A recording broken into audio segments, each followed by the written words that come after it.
The Riot Club. The movie begins with a short story about Lord Riot. We hear about Lord Riot and the Riot Club's foundation.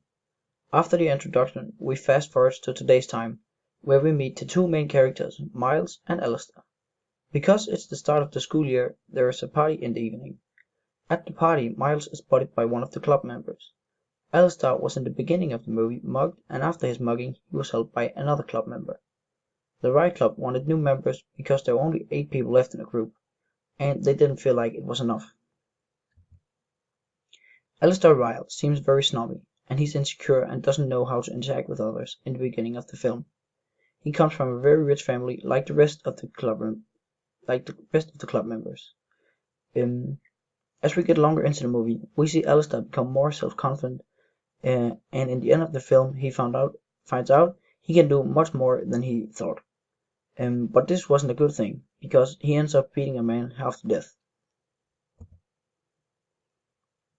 Miles Richard. He seems very confident at first. He's a ladies' man and he's very polite.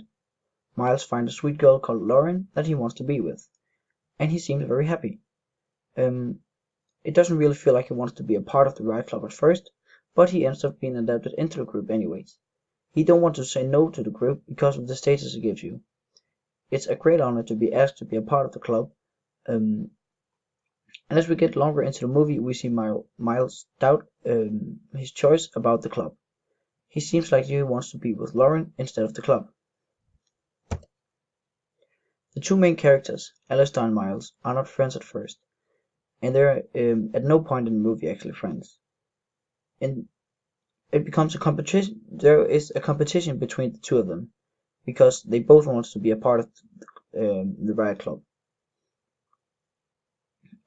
But Alistair takes it a bit too far on the tavern.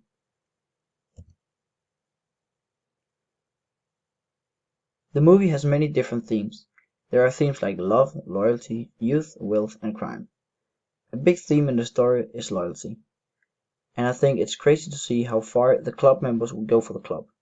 In the end of the movie, where Alistair had beaten up the tavern owner, and they decided who should take the blame for it all to save the club.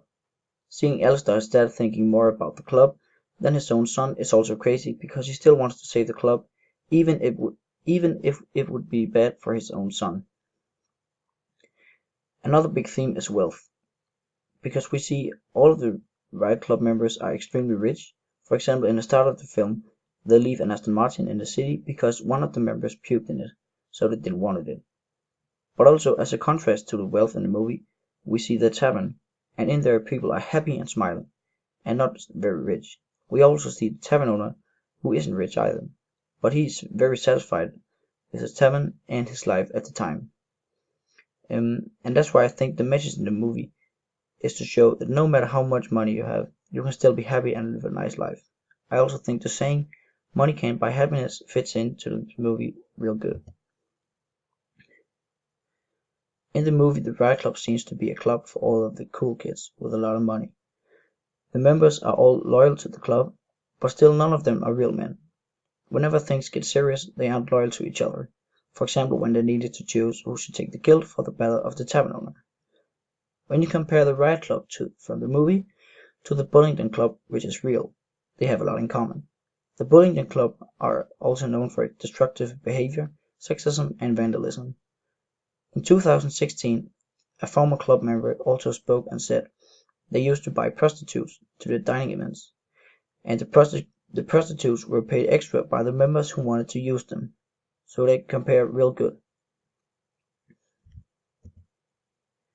The movie itself was really good, but it was very hard to watch at some times because of the way the members of the club treated the normal British citizens. They were disrespectful, and they felt like they were better than everyone else. But the movie shows a great picture of the way the Bullingdon Club in reality is. And it shows that because you got money doesn't mean you can be above others.